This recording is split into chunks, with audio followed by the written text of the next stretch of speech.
Hello everybody, and welcome back to the James Baldwin Teach In This Way Out presentation. I'm sitting here in Echo Park with Lucia Chappelle, the associate producer of This Way Out. She's also a veteran broadcast journalist in radio, and she's the social justice minister of the Founders Metropolitan Community Church of Los Angeles. Hi Lucia, it's so good to see you after so long in person. It is so good to see you, Brian DeShazor, CEO of Overnight Productions, the 501c3 that produces and distributes This Way Out, and a veteran radio archivist of queer materials from the Pacifica Radio Archives to just budding projects now. But your past includes the preservation of James Baldwin tapes.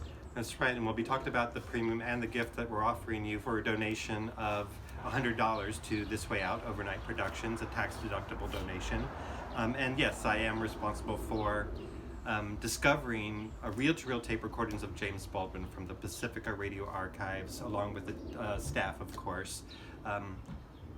Finding recordings that were unknown to scholars and everybody else because they were stuck on a reel-to-reel tape, and many of them had not been rebroadcast since the 1960s on Pacifica Radio for many reasons, and we'll talk more about that soon. But let's talk first about why people want to donate, or why we need people to donate to This Way Out. The mission, let's start at the beginning. The mission, the very beginning, is to educate, inform, and entertain audiences around the world by making freely available the presentation of news, features, and cultural works by and about the international lesbian, gay, bisexual, and transgender community via audio broadcast and cyber media. Cyber media, kind of a new thing since 1988. Just a little bit, Right. a little bit. And also in that terms of preserving these recordings, it wasn't until 2000, at the advent of the digital age, that there was a way to get them off of reel-to-reel tape into an accessible format, which is pretty much new. 21st century people, you now have a way to listen to 14 hours of James Baldwin recordings without having to go to a physical library, check in, and sit at a booth and listen to a reel-to-reel tape on a reel-to-reel tape machine. So it really is a special thing that we're doing here by having a gift and having the foresight to put James Baldwin in context of queer culture during Pride Month on Juneteenth. Yes. And at a day after the news came out of ABC suppressing an interview of James Baldwin for political reasons. Wasn't that scary? That was pretty scary. So it was time. James Baldwin couldn't be timelier if you were sitting here with us today. Absolutely, absolutely. When you hear his voice, you will be amazed. He describes exactly what we're going through right now, because we've been going through it this whole time. Not only as African Americans, but also as queer people, the oppressed. We were talking about why Baldwin, and the expansiveness of Baldwin. Let's talk for a minute about the program highlights since 1988. You know, you've seen a lot of evolution in the movement, right? Oh, so it's been remarkable. Good news, bad news. AIDS, bad news. And there was a program called AIDS in Focus, right? AIDS in Focus was a 15-minute feature that we would use portions of, and all of the reporting of Mike Alcalay, a remarkable reporter, a physician, a person with AIDS, a person who brought depth and all aspects of the AIDS experience. Right. And again, This Way Out in the 1988, at the height of the AIDS crisis, one of the access points of way people could get information about what was going on was through This Way Out and through public radio. And remember, the resources of that kind of information was unavailable. That's what they were fighting for. That was ACT UP was about, of knowing what medicines were available and everything like to those details of how do you live day to day as an AIDS patient. The thing is, though, Brian, what was really important about This Way Out at that time is when we would pitch the program to radio stations, they would say, "Oh, we cover the gay." At that time, it was the gay community. We cover the gay community, and they would give us a list of stories, and they were all about AIDS. Well, even during the AIDS crisis, we were not all about AIDS. Right. There's so yeah. much more, and a culture, literature. I mean, also because it was international, AIDS was happening all around the world, but there were other things happening around the world too. Yes, plenty. Right. And plenty. So the other stories, Don't Ask, Don't Tell, marriage equality. So that's sort of arts and literature. Music. What about music? Queer music. We've been fighting for 24 years about what is queer music. Well, we had a series called Audiophile, which was produced by Chris Wilson and the late Christopher David Trentham. Pam Marshall also contributed, and J.D. Doyle, our associate from Houston, Texas. Right. Queer heritage music. Queer heritage music. They did a series of programs, and their queer music was queer artists. Independent queer artists primarily. People that you don't get to hear on the radio.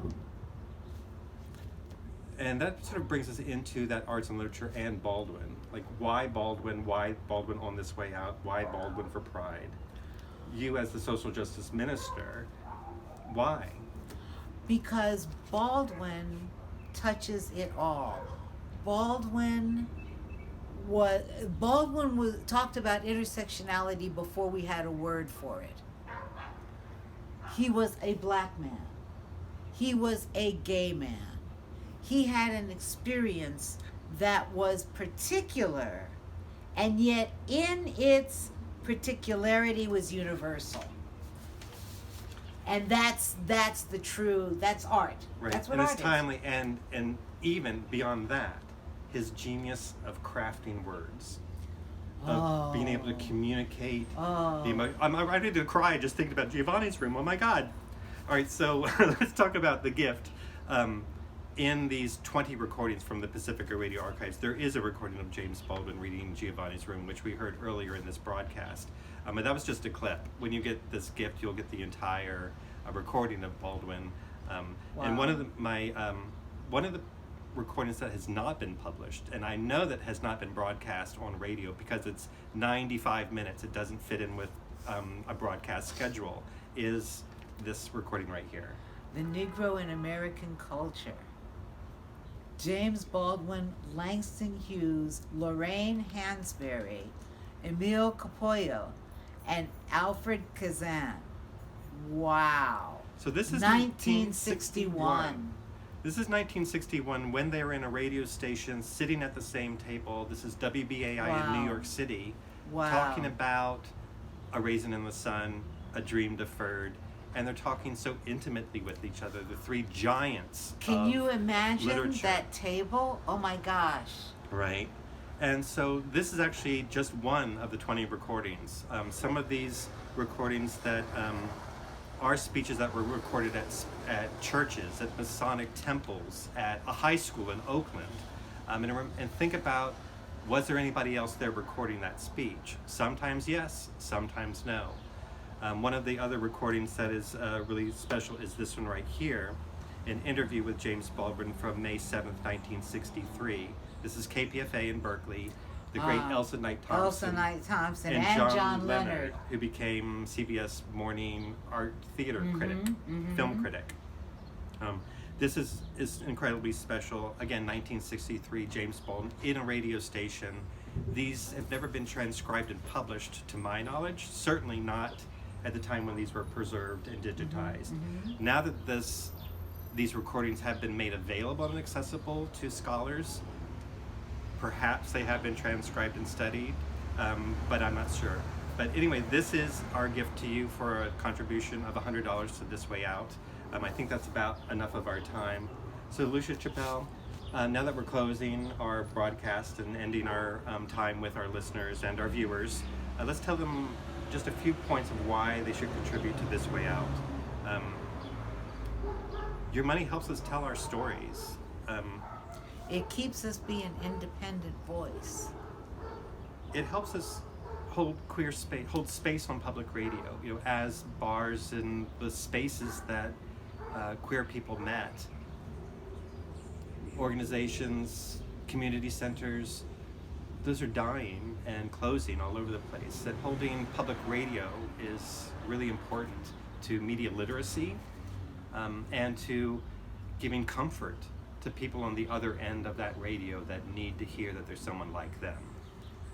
Having queer space in the context of the public radio world and the podcast world is vitally important. Vitally important. That's where the people are. That's where our voices can be heard. Well, I think that's about all the time we have. We wanted to thank you for watching and listening to this James Baldwin Teach In, a presentation of This Way Out. I'm Brian DeShazor, and this is Lucia Chappelle.